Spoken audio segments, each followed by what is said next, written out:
pessoal, hoje vamos dar continuidade à fundamentação teórica do simplex.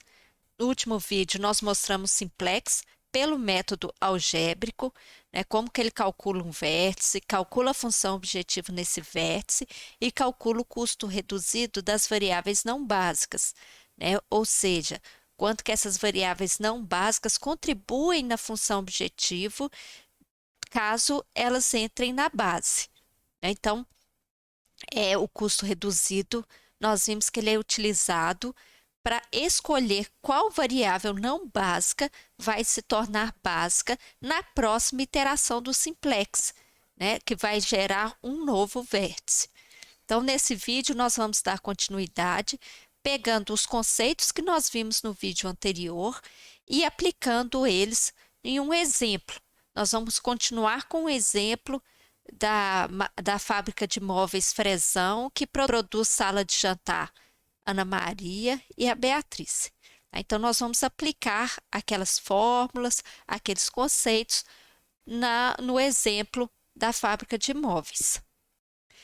Então, só para recapitular, né? Então, no vídeo anterior, nós vimos como que a gente calcula um vértice, né? Então, um vértice ele é obtido a partir do cálculo das variáveis básicas. Então, as variáveis básicas, elas vão indicar um vértice, né? Então, nós vimos como que calcula o valor das variáveis básicas, né? Então, depois de muita simplificação, nós chegamos que as variáveis básicas podem ser obtidas pela inversa da matriz B, que é a base da matriz A, e B, esse Bzinho, é o de termos independentes das restrições.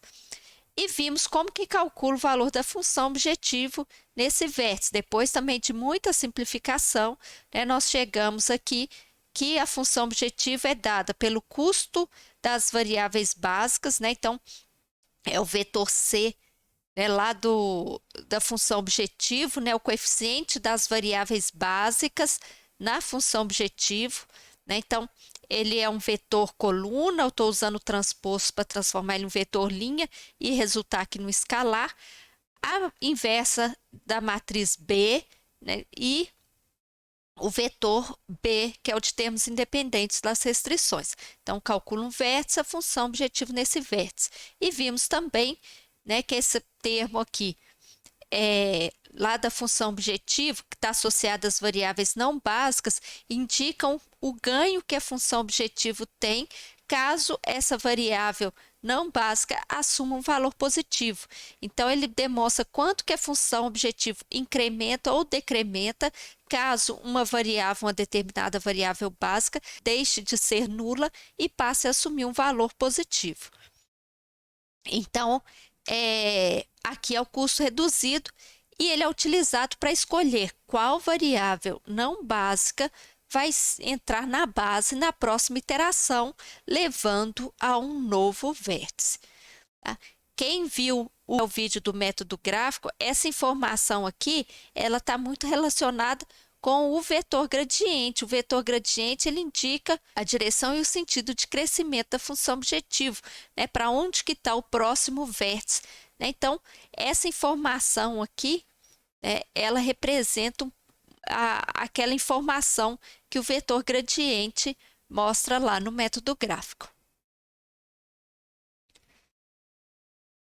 Vamos continuar, como eu já disse, com o exemplo da indústria de móveis Fresão. Eu não vou ler aqui, porque nos vídeos anteriores eu já leio, já mostro muito esse exemplo, né? E eu espero que vocês estejam acompanhando esses vídeos, né, indo na sequência. Então, está aqui a modelagem matemática do problema.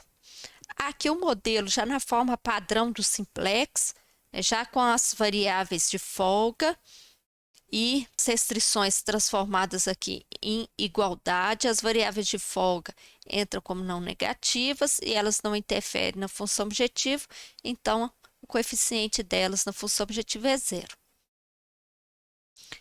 Então, isso aqui também nós vimos no vídeo anterior. Nós decompomos, né, esse modelo, né, na matriz A, que são os coeficientes das variáveis nas restrições. No vetor B, que é os termos independentes das restrições, o vetor C, que é o vetor de custo, né? Lembrando que as variáveis de folga, o coeficiente delas na função objetiva é zero, vetor de variáveis, e aqui a nossa base da matriz A, que inicialmente nós vamos considerar a identidade. Então, uma vez que a base da minha matriz A ela é a identidade, então as minhas variáveis básicas vão ser x3, x4 e x5, e as nossas variáveis não básicas vão ser x1 e x2. Então, agora vamos aplicar, né, o simplex algébrico, né, passo a passo. Então, as minhas variáveis não básicas, né, elas são x1 e x2. As variáveis não básicas, elas são nulas, né? Nós vimos nos vídeos anteriores aí, né, mostrei, né, que em cada verso, variáveis básicas assumem um valor não negativo e as variáveis não básicas são nulas. Então, as minhas variáveis não básicas x1 e x2 nulas, e as minhas variáveis básicas são x3, x4 e x5. Bom, como que eu calculo o valor das variáveis básicas, né? Nós vimos lá no slide anterior que é dado que xb é igual a b menos 1b. Nós vimos aqui que as variáveis básicas podem ser obtidas pela inversa de b, vetor b de termos independentes. Então, a inversa da matriz B, né? A matriz B é uma identidade, a inversa de uma identidade é a própria identidade, vezes B, que é o vetor de termos independentes, 100, 108 e 8. 100, 108 e 8. Então, calculando isso aqui, né, multiplicando essa matriz por esse vetor coluna, eu tenho 100, 108 e 8. Isso significa que x3 é igual a 100, x4 é igual a 108 e x5 é igual a 8. Bom, calculei esse vértice, né, que é x1 igual a 0, x2 igual a 0, x3 igual a 100, x4 igual a 108, x5 igual a 8. Encontrei o vértice.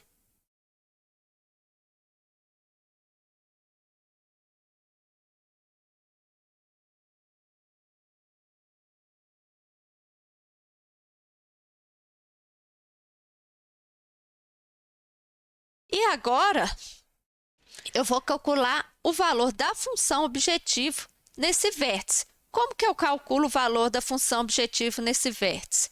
Voltamos aqui, o valor da função objetivo no vértice é dado pelo custo das variáveis básicas, né? Então, o coeficiente associado às variáveis básicas na função objetivo, esse vetor é um vetor coluna, aqui eu estou usando a transposta, ele vai ser um vetor linha, vezes b menos 1b. O que é b menos 1b? É o valor de xb que eu acabei de calcular. Então, vamos lá calcular o valor da função objetivo. Então, o custo das variáveis básicas, quem são nossas variáveis básicas? x3, x4 e x5. O custo delas, de x3, x4 e x5, é 0, 0 e 0. C é um vetor coluna, lá eu estou usando o C transposto, então vai ser um vetor linha. 0, 0 e 0. Vezes b menos 1b. O que é b menos 1b? b menos 1b, a inversa de b vezes bzinho, que é o de termos independentes, é 100, 108 e 8. Então, 100, 108 e 8. Então, fazendo essa multiplicação escalar desses dois vetores, né, eu vou encontrar um escalar que é igual a 0. Então, encontrei o vértice e o valor da função objetivo neste vértice é 0. Bom, essa solução a gente chama de solução trivial. Que solução trivial? Eu não estou produzindo nada do conjunto de sala de jantar Beatriz. Eu não estou produzindo nada do conjunto de sala de jantar Ana Maria. Eu não produzo nada. Todos os meus recursos estão sobrando. Eu não estou gastando nada de horas de preparação. Por que que eu sei? Eu tenho 100 horas disponíveis. Se minha variável de folga, ela armazena o excesso de recurso. Então, se a minha variável de folga está igual a 100, significa que essa restrição está sobrando todos os recursos. Então, se ela armazena 0, uma variável de folga, né, recebe o valor 0, ela é nula, então significa que eu estou gastando todo aquele recurso. Se ele assume um valor positivo, significa que eu estou tendo sobra de recurso. Então, está sobrando 100 horas de preparação, ou seja, todas as horas de preparação estão disponíveis. Eu não estou gastando nada de horas de preparação. Eu não estou gastando nada de horas de acabamento. Então, x4 é a variável de folga associada à restrição de acabamento. Eu tenho 108 horas de acabamento disponível e a minha variável de folga é igual a 108, significa que está sobrando 108 horas de acabamento. Então, se x4 fosse igual a 0, fosse nula, significa que eu gastei todas as horas de acabamento. Quando ela assume um valor positivo, significa que eu tenho sobra de horas de acabamento. Então, está sobrando 108 horas de acabamento. E a terceira restrição é o limite máximo de produção da sala de jantar Ana Maria. Eu posso produzir, no máximo, 8 unidades. Então, se a minha variável de folga, que é x5, está associada à terceira restrição, que é a produção da sala de jantar Ana Maria, então, se ela tem um valor positivo, significa que eu posso produzir ainda 8 unidades de sala de jantar Ana Maria. Tenho sobra dessa restrição. Tá? Então, por isso chama variável de folga. É o quanto que está sobrando de cada uma das restrições. Então, essa solução é a solução trivial. Eu não produzo nada, todos os meus recursos estão sobrando, disponíveis, e eu não lucro nada. Então, essa solução, graficamente, é o ponto 0, 0.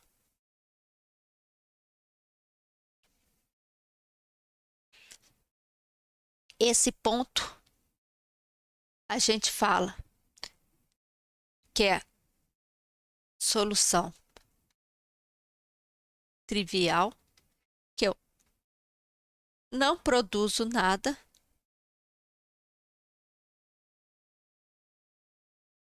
não lucro nada,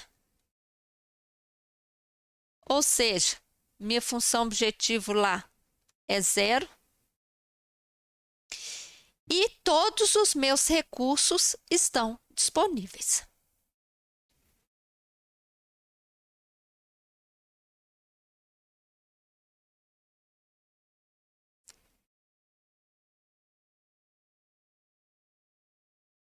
Como que eu sei que todos os meus recursos estão disponíveis? Repetindo, por causa das variáveis de folga.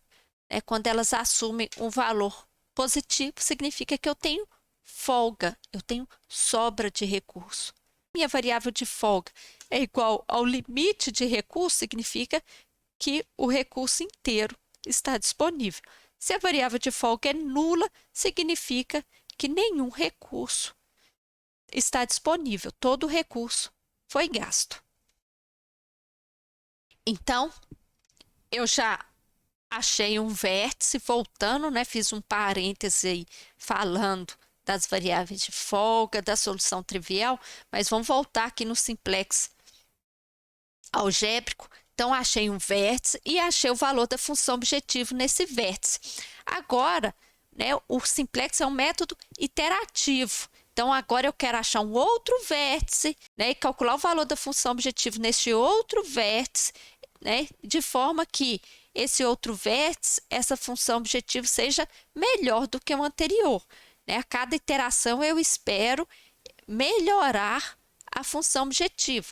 Se, por exemplo, a função objetiva é de maximização, então eu espero que a cada vértice o valor da função objetivo seja maior. Então, vamos encontrar o próximo vértice. Então, para achar um próximo vértice, eu vou escolher uma variável não básica para entrar na base. Então, está aqui as minhas variáveis não básicas. Eu tenho que escolher uma delas para entrar na base. A minha opção aqui é x1 ou x2. Então, a pergunta aqui é: qual delas entrará na base na próxima iteração?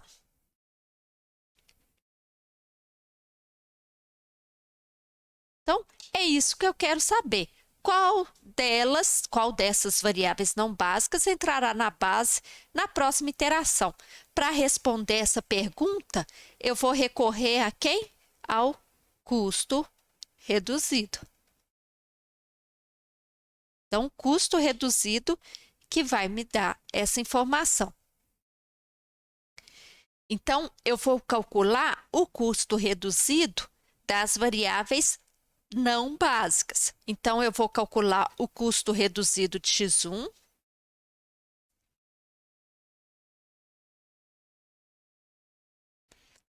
que está aqui, e vou calcular o custo reduzido de x2. Bom, vamos voltar e lembrar como que calcula o custo reduzido. O custo reduzido, ele é dado pelo custo da variável não básica. Então, vou pegar o custo lá na função objetivo, né, o coeficiente dessa variável não básica lá na função objetivo, menos y vezes n. Esse n é a coluna da variável não básica. Então, eu quero calcular o custo reduzido de x1, então vou olhar o coeficiente de x1 lá na função objetivo, menos y, vezes a coluna da variável x1 na minha matriz A. O y aqui, ele é dado por o custo da variável básica, né? O custo das variáveis básicas, transposto, vezes a inversa da matriz B. Por que eu chamei isso aqui de y? Porque eu vou calcular o custo reduzido de x1, meu y é esse valor. Eu vou calcular o custo reduzido de x2, o y é esse valor. Esse valor, ele independe da variável não básica. Então, eu preciso calcular ele uma única vez. Depois que eu calculo ele uma única vez, eu uso esse mesmo valor calculado para calcular o custo reduzido de x1. Depois, eu uso esse mesmo valor para calcular o custo reduzido de x2. Então, por isso que eu separo o y da expressão, para eu não precisar calcular ele para x1, depois calcular ele para x2, como nós vamos ver lá no exemplo. Então, vamos lá. Primeira coisa que eu vou fazer é calcular o y, que é o custo das variáveis básicas, vezes a inversa da matriz B. O custo das variáveis não básicas, lembrando que as minhas variáveis básicas, né, elas permanecem x3, x4 e x5. Custo de x3, x4 e x5 é 0, 0 e 0. A minha matriz B é a identidade. A inversa da identidade é a própria identidade. Então, fazendo essa multiplicação desse vetor com essa coluna, eu tenho o vetor linha 0, 0 e 0. Então, meu y é igual a 0, 0 e 0. Calculo o y separado porque esse valor é o mesmo que eu vou usar para calcular o custo reduzido de x1 e o custo reduzido de x2. Então, em vez de fazer esse cálculo aqui, depois repetir esse cálculo aqui, eu calculo ele separadamente e uso o resultado para o custo reduzido de x1 e para o custo reduzido de x2. Entenderam por que que nós separamos esse y lá atrás, lá no vídeo anterior?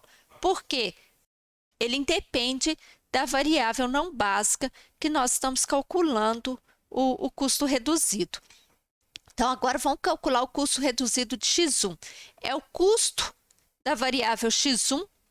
Então, vamos voltar. O custo da variável x1, né, é 4.000 menos y, o y que eu acabei de calcular, 000, vezes A1. A1 é a coluna de x1 na minha matriz A. A coluna de x1 na minha matriz A é 5, 9 e 0. 5, 9, 0. Então, vou ter 4.000 menos, multiplicando esse vetor linha por esse vetor coluna, multiplicação escalar, dá 0. Então, 4.000 menos 0 é igual a 4.000. Custo reduzido de x2 é o custo da variável x2. Então, é o coeficiente de x2 lá na função objetivo. Então, o custo da variável x2 é 5.000, que é o coeficiente de x2 na função objetivo, menos y, 0, 0 e 0. Acabei de calcular y aqui. Calculei ele separado para aproveitar o resultado, não ficar recalculando isso para cada variável não básica. Então, 5.000 menos y vezes A2. A2 é a coluna de x2 lá na matriz A. A coluna de x2 é 10, 6 e 1. 10, 6 e 1. Multiplicando esse vetor linha por esse vetor coluna, vai dar um escalar, 0, 5.000 menos 0, igual a 5.000. Então, calculei o custo reduzido. Agora, eu vou tirar daqui duas informações. Como o custo reduzido das minhas variáveis não básicas são positivos, significa que qualquer uma das duas que entrar na base incrementa a minha função objetivo.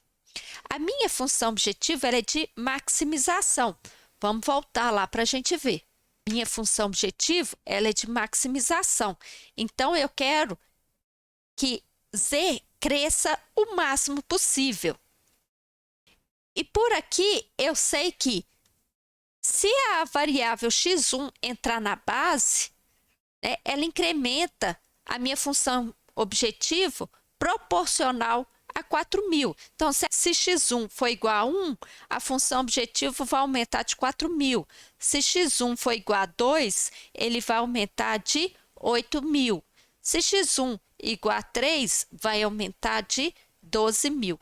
Então, o crescimento da minha função objetivo é proporcional a 4.000 se x1 entrar na base, ou seja, se ela assumir um valor não negativo. Já a minha variável x2, ela aumenta a minha função objetivo proporcional a 5.000. Então, ambas aqui aumentam a minha função objetivo. Como ela é de maximização, eu consigo responder que essa solução que eu tenho agora, né, essa solução anterior aqui, que é esse vértice com essa função objetiva, ela não é ótima. Então, esse vértice que eu estou nele até então, ele não é ótimo. Então, eu tenho que escolher uma dessas variáveis, ou x1 ou x2, para entrar na base. Quem que eu vou escolher para entrar na base? Eu vou escolher aquela que mais incrementa a função objetivo, para eu chegar na solução ótima mais rápido. Então, eu vou escolher aqui a variável x2, que o custo reduzido dela é de 5.000. Então, ela aumenta a minha função objetivo mais rápido, ela me leva ao vértice ótimo com o menor número de iterações. Então, quem eu vou escolher para entrar na base é a variável x2. Então, a variável escolhida para entrar na base é x2, por possuir maior custo reduzido.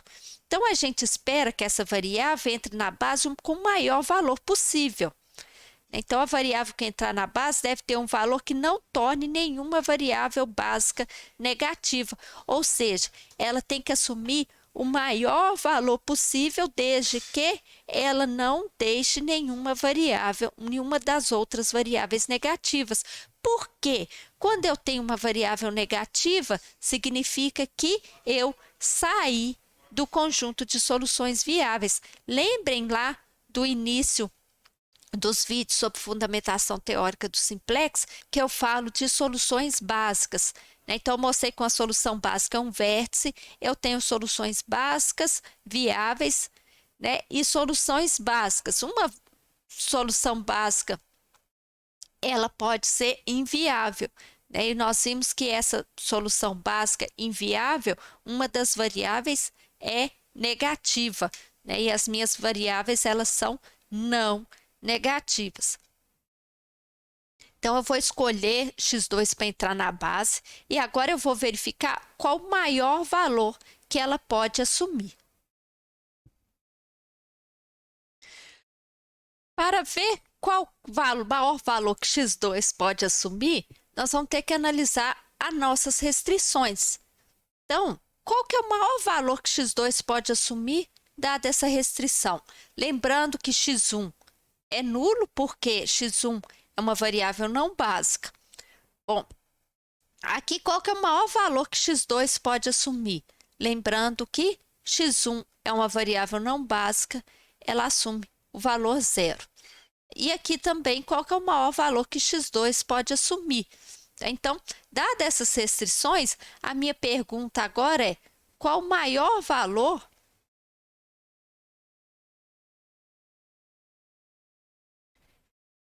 que x2 pode assumir?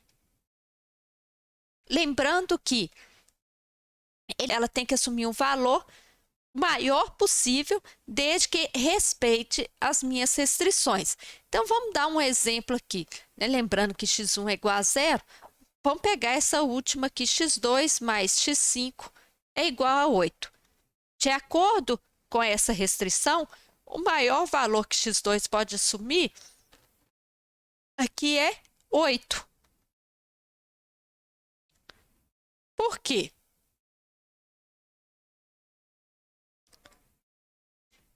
Quando o x2 assume o valor 8, o meu valor de x5 fica igual a 0. Vamos ver um valor maior que 8. Vou pegar aqui um valor 9. Se x2 assumir um valor 9, vamos ver o que acontece com o x5.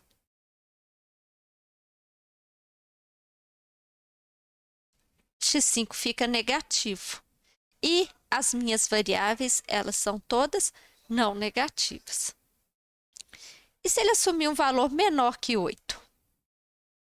Então, aqui vai ficar 7 mais x5 igual a 8, x5 igual a 8 menos 7, x5 igual a 1.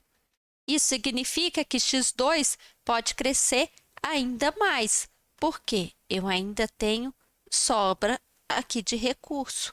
Então, meu limite para esta restrição, é x2 igual a 8.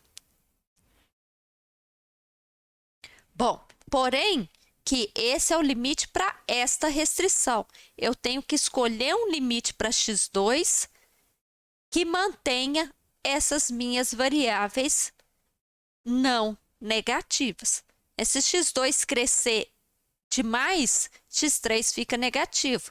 Se x2 crescer demais, x4 fica negativo. Se x2 crescer demais, x5 fica negativo. Então, eu quero saber qual que é o limite máximo de x2. Então, vamos analisar isso aqui.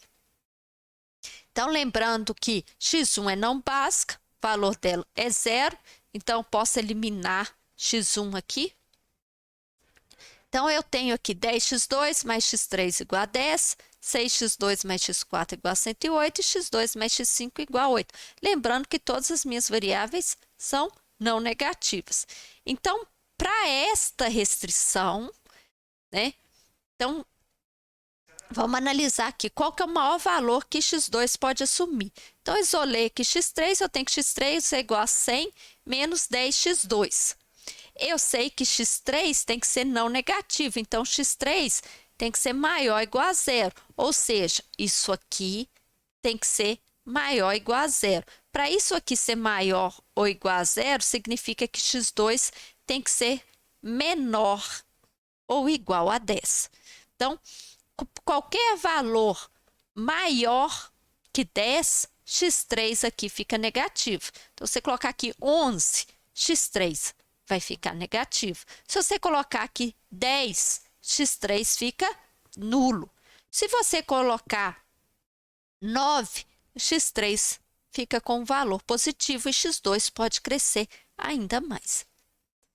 Então, isso para essa restrição. Para essa restrição, eu tenho que x4 é igual a 108 menos 100x2, só passei esse 6x2 para o lado de lá. Eu sei que x4 tem que ser não negativo, então isso aqui tem que ser não negativo, maior ou igual a 0. Para isso aqui ser maior ou igual a 0, então isso aqui tem que ser menor ou igual a 18. Então, para essa restrição, o maior valor que x2 pode assumir é 18. x2 igual a 18, x4 é igual a 0.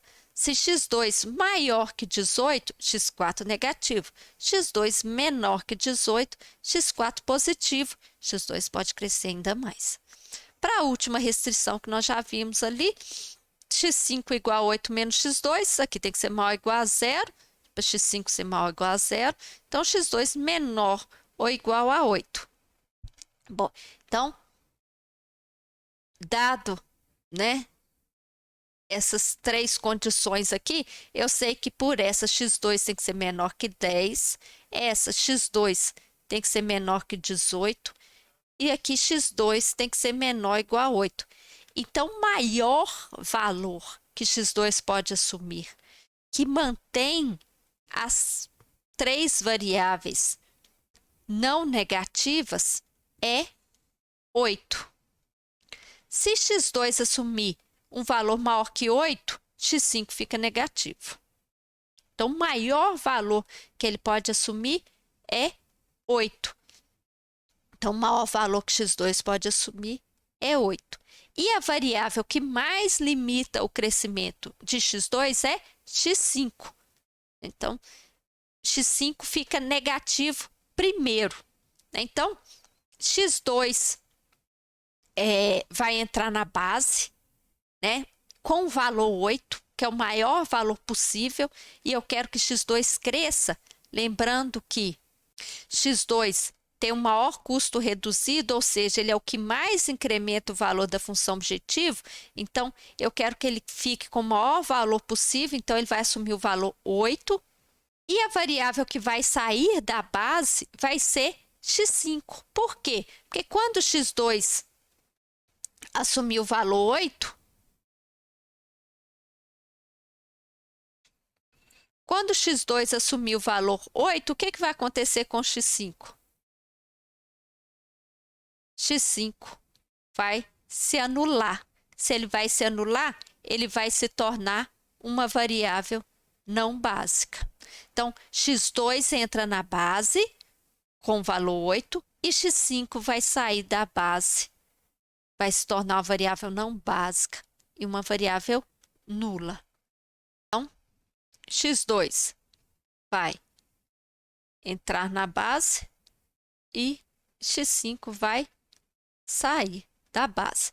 Então, agora, meu próximo passo é encontrar outra base para matrizar variáveis básicas, né, da próxima iteração. É x2, x3 e x4. Lembrando que x2 entrou, né? E as minhas variáveis não básicas vão ser x1 e x5. Lembrando aqui que x5 saiu da base. minha próxima iteração, essas devem ser minhas variáveis básicas e essa as minhas variáveis não básicas. Se essa é as minhas variáveis básicas, a minha matriz B, ela vai ser composta pelas colunas de x2, x3 e x4.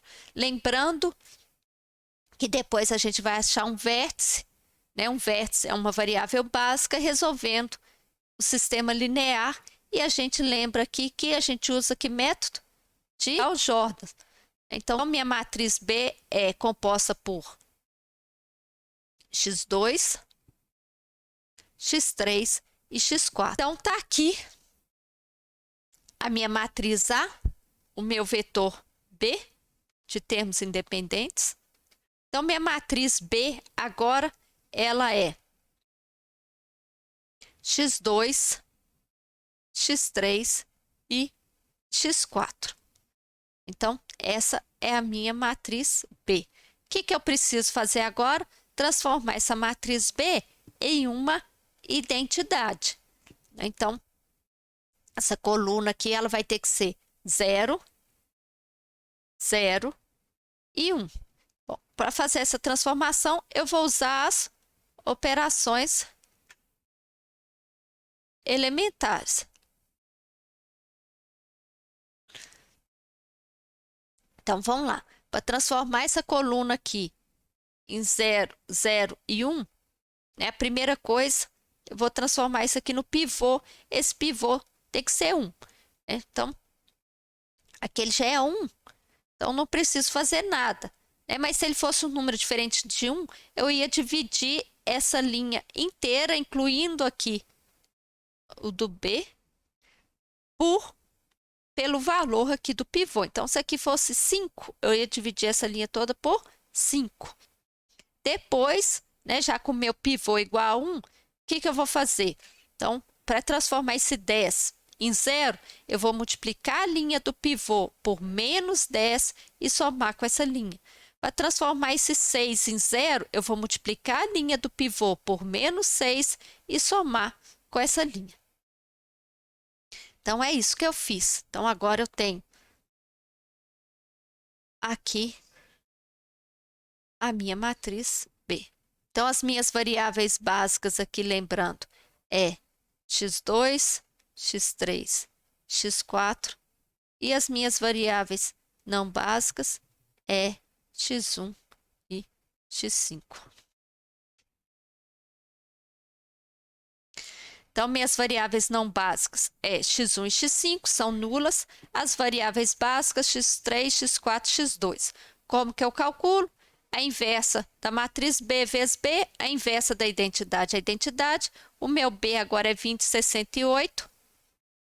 20,68, porque eu vou aplicar as operações, inclusive, no vetor B.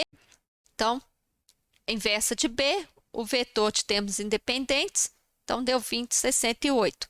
O valor da função objetivo é o custo das variáveis básicas. Agora, minhas variáveis básicas x3, x4, x2. Então, é o custo de x3, que é o coeficiente de x3 na função objetivo 0. O coeficiente de x4 na função objetivo 0. E o coeficiente de x2 na função objetivo 5.000. Então, está aqui. Coeficiente de x3, coeficiente de x4 e o coeficiente de x2, que é 5.000. Vezes P menos 1B. P menos 1B eu acabei de calcular aqui, 20,68, multiplicando vetor linha, vetor coluna, me dá um escalar. Esse valor aqui é 4.000.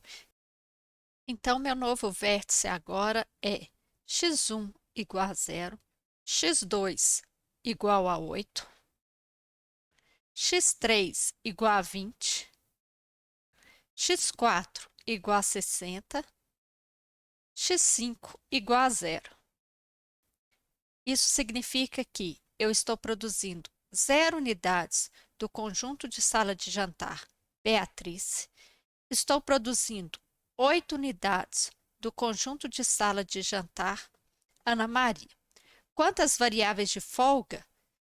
Isso indica que está sobrando 20 horas de acabamento, está sobrando 20 horas de preparação, está sobrando 60 horas de acabamento e a restrição quanto à produção máxima do conjunto de sala de jantar Ana Maria tem que ser menor ou igual a 8. Então, essa restrição de limite de produção está associada à variável de folga x5. A minha variável x5 é igual a zero, isso significa que eu estou produzindo no limite de unidades da sala de jantar Ana Maria, que é 8 unidades. E a função objetivo neste novo vértice é de 40 mil. Então, antes, meu vértice anterior, o valor da função objetiva era zero. Agora eu já estou lucrando 40 mil. Então, já achei uma nova solução. Agora eu vou verificar se essa solução é ótima, né? Se ela não for ótima, eu vou escolher uma variável para entrar na base e uma variável para sair da base.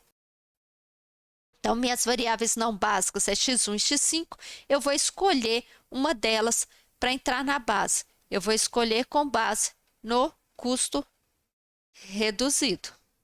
Então, vou calcular o custo reduzido de x1 e o custo reduzido de x5, né? Ou seja, eu vou analisar quanto que x1 incrementa a função objetivo se ele entrar na base e o quanto que x5 incrementa a função objetivo se ele entrar na base. Calculei o custo reduzido de x1, deu 4 mil. Calculei o custo reduzido de x5, deu menos 5 mil. Isso significa que, se x1 entrar na base, a minha função objetivo, ela incrementa proporcional a 4 mil. Se x5 entrar na base, minha função objetivo reduz proporcional a 5 mil. A minha função objetivo é de maximização. Eu quero que uma variável entre de forma a incrementar a minha função objetivo. Então, x1 incrementa, x5 diminui. Então, a primeira observação aqui que a solução não é ótima, essa última solução que eu acabei de encontrar, ela não é ótima porque se x1 entrar na base, a minha função objetiva aumenta ainda mais. E agora, para escolher quem vai entrar na base, eu vou escolher x1. Por que que eu vou escolher x1? Porque ele é o que mais incrementa o valor da função objetivo. É uma vez que x5 reduz a minha função objetivo. Agora, eu tenho que verificar qual que é o maior valor que x1 pode assumir e saber quem que vai sair da base. Então, para isso, eu vou lá nas minhas restrições. Bom, só que para construir a minha restrição, eu vou pegar minha última matriz A, né, e o meu último vetor B que eu calculei anteriormente. Eu vou pegar essa matriz A, né, e esse vetor de termos independentes B, né, para compor as minhas restrições. Então, minha restrição agora é 5x1, 0x2, 1x3, 0x4, menos 10x5, igual a 20. Tá? E assim sucessivamente. Então, peguei essa matriz, essa última matriz A, que foi calculada na última iteração, transformei ela aqui nas minhas restrições. Então, 5x1, 0x2, 1x3, 0x4, menos 10x5, igual a 20. Tá? E assim sucessivamente. Então, tá aqui as minhas restrições. Então, lembrando que x5 continua sendo uma variável não básica. Então, o valor dela é nulo. Então, aqui eu posso eliminar x5. Tá? Então, agora eu quero saber, x1 vai entrar na base. Então, eu quero saber qual que é o maior valor que x1 pode assumir sem que x3 fique negativo. Qual o maior valor que x1 pode assumir sem que x4 fique negativo. E aqui vocês vão reparar que x1 não interfere nessa restrição. Então, aqui, né, o maior valor que x1 pode assumir. Aqui é 4, né? Então, por quê? x3 é igual a 20 menos 5x1. Então, é dessa aqui, ó.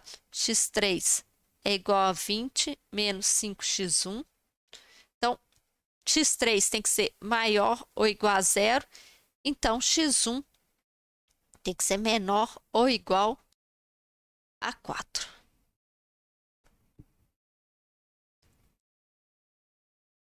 Então, tá aqui. Fiz a mesma coisa com x4. x4 é igual a 60 menos 9x1. x4 tem que ser maior ou igual a zero. Então, 60 menos 9x1 tem que ser maior ou igual a zero. Então, x1 tem que ser menor que 6,666. E pela terceira restrição, eu não preciso calcular, porque x1 pode crescer infinitamente. Então, pela terceira restrição aqui, x1 pode ser igual a infinito, né? Então, a terceira restrição não interfere no crescimento de x1. Por isso que ele não aparece aqui. Então, vamos lá. Pela primeira restrição, x1 pode crescer no máximo 4. Pela segunda restrição, ele pode crescer no máximo 6. Então, o maior valor que ele pode assumir é 4. Então, o maior valor que x1 pode assumir é 4, e quando x1 assume o valor 4, o que acontece com x3? x3 se anula. Então, quando x1 é igual a 4, x3 fica igual a zero, se tornando uma variável não básica. Então, x1 entra na base e x3 sai da base. Então, o valor de x1 é aquele que atende a todas as inequações acima. Então, quando x1 assume o valor 4, a variável que vai sair da base é x3. Então, agora, a minha matriz B, essas colunas que estão demarcadas aqui em vermelho, que é x1, x2 e x4. E as minhas variáveis não básicas aqui é x3 e x5.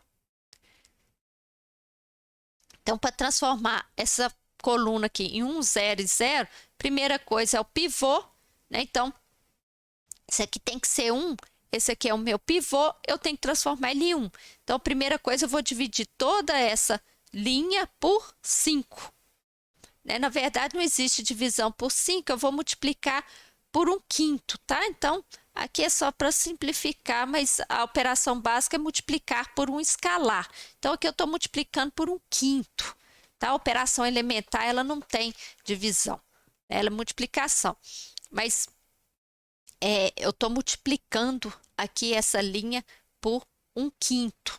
É que aqui no caso a mesma coisa, dividir aqui por 5. Então, vou multiplicar essa linha por 1/5. Então, ficou 1, 0, 1/5, 0, menos 2 e 4.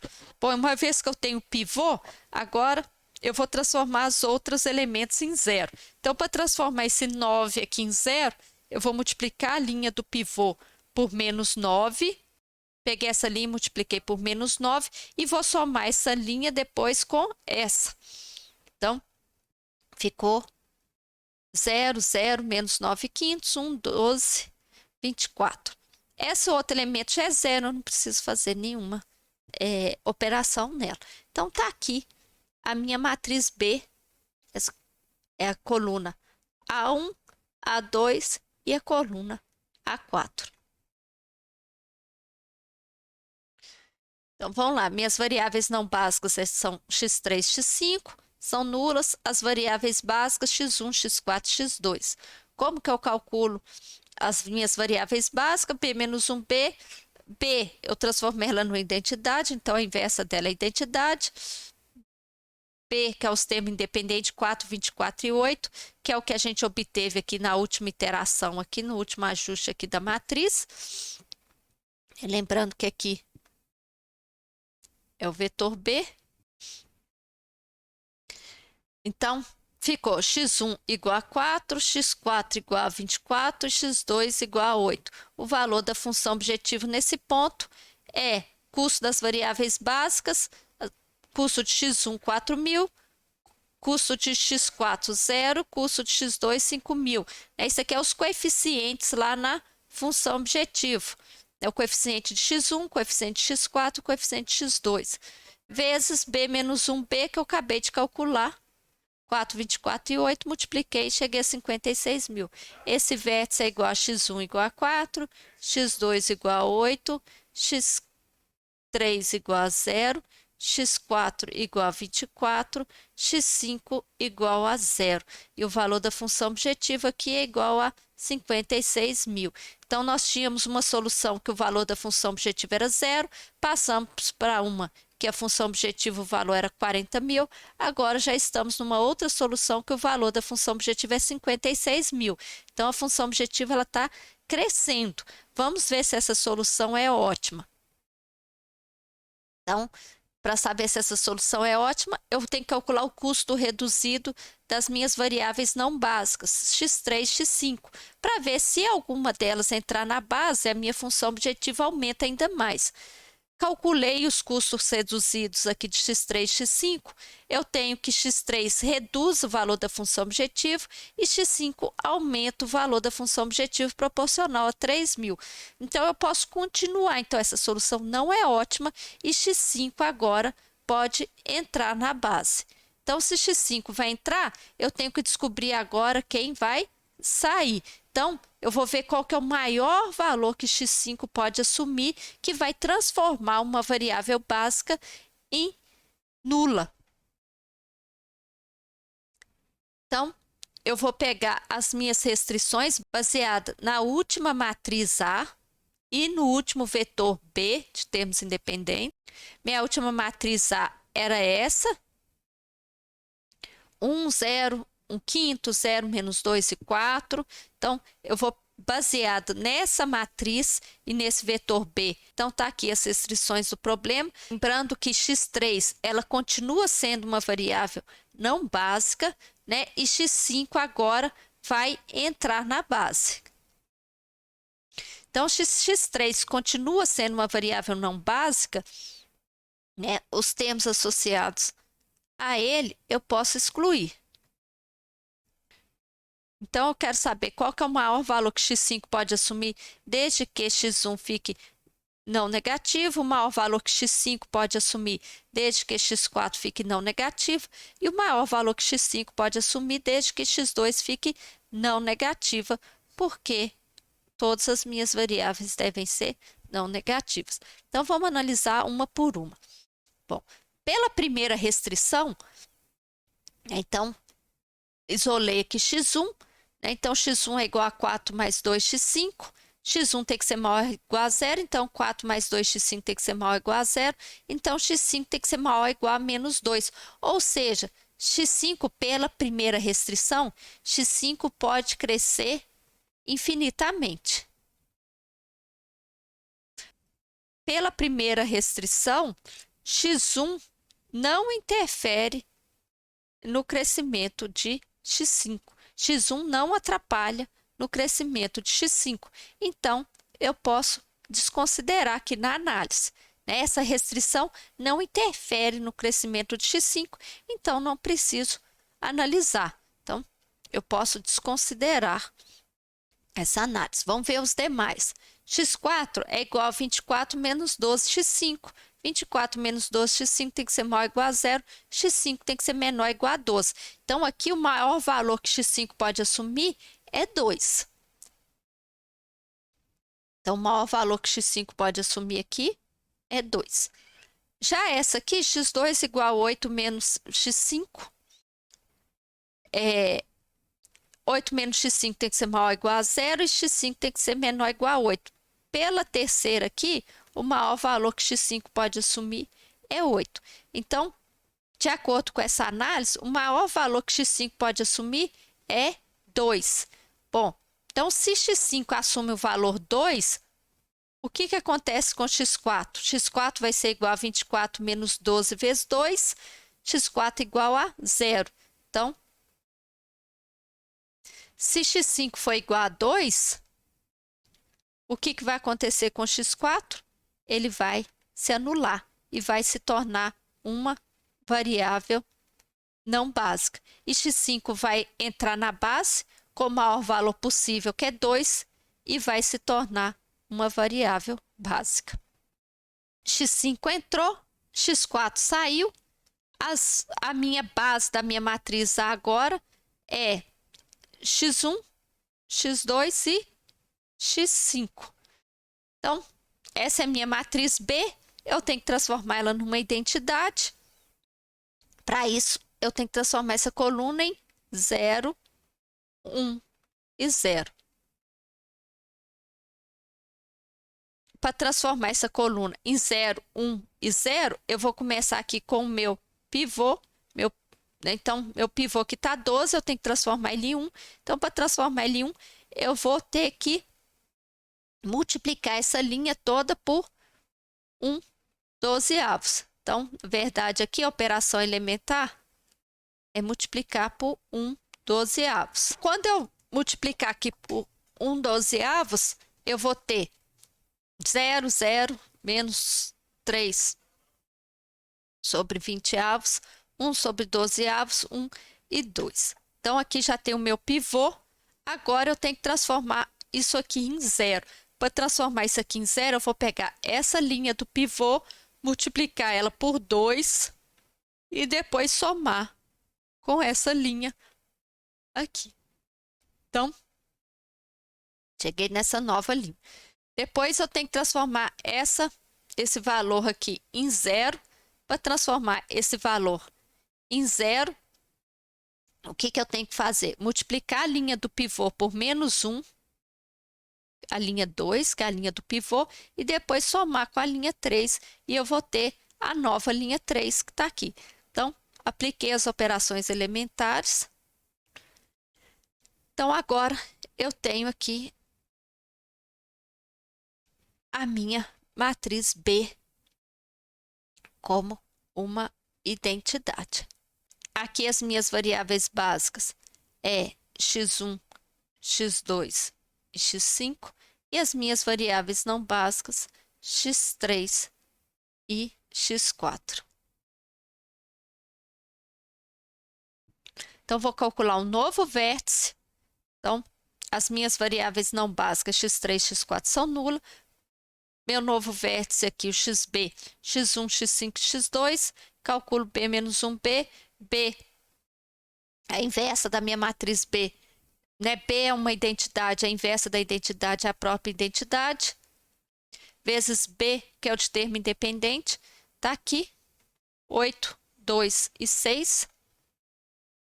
Lembrando, né, que aqui é A, né, mais o vetor de termos independentes B, eu vou aplicar as operações tanto em A quanto em B. Então, meu novo vetor de termos independentes é 8, 2 e 6. Então, identidade vezes o vetor coluna aqui, eu tenho vetor coluna. O valor da função objetivo no vértice é o custo das variáveis básicas. O custo de x1, o coeficiente de x1 na função objetiva é 4.000, o coeficiente x5 na função objetiva é 0 e o coeficiente x2 na função objetiva é 5.000, vezes b menos 1b, a inversa de b, vezes o vetor b de termos independentes, que eu acabei de calcular aqui, 8, 2 e 6, dá 62.000. Então, esse novo vértice aqui é x1 igual a 8, x2 igual a 6, x3 igual a 0, x4 igual a 0, x5 igual a 2. Esse é o novo vértice que eu tenho. E o valor da função objetivo, né, dessa solução, nesse vértice, é 62.000. Então, vocês lembram que eu tinha uma solução que a função objetiva era 0, passou para 40.000, 56.000 e agora 62.000. Então, ela está aumentando a função objetiva à medida que as iterações estão acontecendo. Então, agora eu vou verificar se esse vértice é ótimo, né, se essa solução é ótima com base no custo reduzido das variáveis não básicas. Minhas variáveis não básicas é x3 e x4, vou calcular o custo reduzido de x3 e o custo reduzido de x4. Calculei o custo reduzido de x3, ele dá negativo. Calculei o custo reduzido de x4, ele também dá negativo. Isso significa que, se x3 entrar na base, minha função objetivo diminui. Se x4 entrar na base, minha função objetivo diminui. Ela é de maximização. Eu quero que ela cresça. Então, como os valores são negativos e o problema é de maximização, então essa solução que eu acabei de encontrar, ela é ótima. Então, essa solução que eu acabei de encontrar aqui é a solução ótima para o meu problema. Então, resumindo, né, o método simplex, né, primeiro eu defino uma base inicial para o problema,